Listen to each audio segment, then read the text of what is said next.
जब ब्रिटिश भारत में आए तो कहा ट्रेड करने आए हैं। जब फ्रेंच अफ्रीका में गए तो कहा हेल्प करने आए हैं। 2026 में ट्रम्प वेनेजुला में गया और बोला अब मैं तुम्हारा प्रेसिडेंट हूँ। मैं आनंद और आपका स्वागत है हमारे चैनल पे।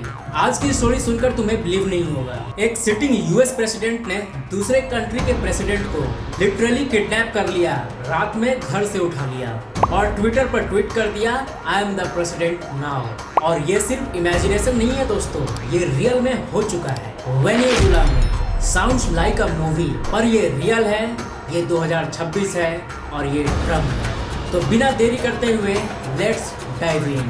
3 जनवरी 2026 काराकास वेनेजुला, रात के करीब 2 बजे यूएस स्पेशल फोर्स वेनेजुला के प्रेसिडेंशियल पैलेस में एंटर करते हैं। निकोलस मादुरो वेनेजुला के इलेक्टेड प्रेसिडेंट उस वक्त सो रहा है अपनी वाइफ के साथ। नेक्स्ट थिंग ही नो, वो एक यूएस मिलिट्री प्लेन में है, डायरेक्शन अमेरिका। इस ऑपरेशन में 70 से 100 सिविलियन मारे गए। ऑपरेशन कंप्लीट, पर मीडिया में ज्यादा कवरेज नहीं हुई, किसी ने सीरियसली बात नहीं की। क्यों? क्योंकि वो अमेरिकन लाइफ नहीं थी। अगले दिन ट्रम्प का tweet, I am the acting president of Venezuela and the United State of America. Wait, what? हाँ दोस्तों, तुमने सही सुना, मैं एग्जैजुरेट नहीं कर रहा हूँ दोस्तों, ये लिटरली हुआ है। एक कंट्री का प्रेसिडेंट दूसरे सॉवरन कंट्री में जाकर डेमोक्रेटिकली इलेक्टेड लीडर को हटाकर खुद को प्रेसिडेंट डिक्लेयर कर रहा है। ये कॉलोनियलिज्म नहीं है तो क्या है? ब्रिटिश एम्पायर ने भारत के साथ यही किया, फ्रेंच ने अफ्रीका के साथ, स्पेनिश ने साउथ अमेरिका के साथ। डिफरेंस वो 200 साल पहले था, ये अभी हो रहा है हमारे सामने। पर वेनेजुला सिर्फ शुरुआत है। ट्रम्प का next target Iran, Greenland, Panama canal. Pattern देखो। Step 1, target a country with internal problem. Step 2, humanitarian concern का नैरेटिव बनाओ। स्टेप 3, मिलिट्री एक्शन लो। स्टेप 4, रिसोर्सेस या स्ट्रेटेजिक लोकेशन कंट्रोल करो। ये एग्जैक्टली वही प्लेबुक है जो ब्रिटिश ईस्ट इंडिया कंपनी ने यूज की थी 1957 में प्लाजी, 2026 में कराकस। मेथड चेंज नहीं हुए हैं, सिर्फ टेक्नोलॉजी अपग्रेड हुई है। अब आते हैं ईरान पर। ईरान में अभी मैसिव यूथ प्रोटेस्ट चल रहा है, स्टूडेंट सड़कों पर उतर आए हैं। क्यों?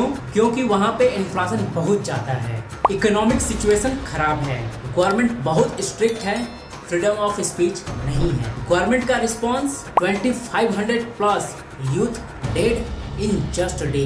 Irfan Solangi 26 year old factory worker, crime, social media पर गवर्नमेंट को क्रिटिसाइज किया, यूथ का सिंबल बन गया।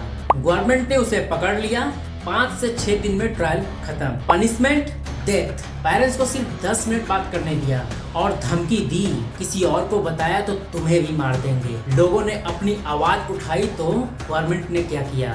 लास्ट फ्यू डे में अराउंड 2000 से 2500 के बीच यंग ईरानियंस को मार दिया गया। सीरियसली, अब ट्रम्प क्या बोल रहा है? ट्रम्प ओपनली बोल रहा है अगर ईरान ने किसी को हाथ लगाया तो मैं ईरान गवर्नमेंट को उल्टा कर दूंगा। वो ईरानियन यूथ से बोल रहा है अपनी गवर्नमेंट को गिरा दो, अमेरिका हेल्प करेगा। अब सुनो, ईरान का इंटरनल मैटर है, लोगों को अपनी गवर्नमेंट से प्रॉब्लम है तो वो खुद हैंडल करेंगे। पर पड़ोस के अंकल आके बोले तू अपने बाप को मार, मैं देख लूंगा, तो कैसा लगेगा? ग्रीनलैंड इससे उलट है। 53,000 लोग डेनमार्क के टेरिटरी में पीसफुली हैप्पी रह रहे हैं। प्रॉब्लम क्या है? वहाँ कोई प्रॉब्लम नहीं है। क्वेश्चन इज ट्रम्प को क्या चाहिए? क्योंकि वहाँ रेयर अर्थ मिनरल्स है, आर्कटिक रूट्स कंट्रोल कर सकते हैं, मिलिट्री बेस बना सकते हैं, चाइना को काउंटर कर सकते हैं। Simple geopolitics, simple greed. Iran के लिए तो एक्सक्यूज था, लोग सफरिंग कर रहे हैं। ग्रीनलैंड के लिए ट्रम्प लिटरली बोला it's good for America, will take it, that's it, no justification, no reason. Denmark एक नाटो एलाय, एक डेमोक्रेटिक कंट्री को डायरेक्टली थ्रेटन कर रहा है और अब वेनेजुला ऑपरेशन के बाद ये थ्रेट रियल लग रहा है। डेनमार्क एक स्ट्रॉन्ग कंट्री है, नाटो मेंबर है, पर ट्रम्प को फर्क नहीं पड़ रहा। टाइमिंग देखो, ट्रम्प का second term election ahead. Image क्या बनानी है? Strong leader, decisive, fearless. America में लोग बोलते हैं टाको, ट्रम्प ऑलवेज चिकन्स आउट, बोलता बहुत है करता कुछ नहीं। वेनेजुला ऑपरेशंस ने वो इमेज ब्रेक कर दिया। अब मैसेज क्लियर है, मैं जो बोलता हूँ वो करता हूँ। Fox News headlines, Trump makes America strong again, Republican base energised होगा पर कॉस्ट क्या है, innocent Venezuela lives, potential war with Iran, international law का वायलेशन, पर ट्रम्प को फर्क नहीं पड़ता, इलेक्शन चाहिए, पावर चाहिए, लेगेसी चाहिए। तो अब क्वेश्चन है हम किसके साथ खड़े हैं। देखो, ईरान की गवर्नमेंट परफेक्ट नहीं है, अथॉरिटेरियन है, ऑफेंसिव है, पर यूएस इंटरवेंशन सॉल्यूशन नहीं है। इराक देख लो, लीबिया देख लो, अफगानिस्तान देख लो। जब भी अमेरिका डेमोक्रेसी लाने गया, रिजल्ट क्या मिला?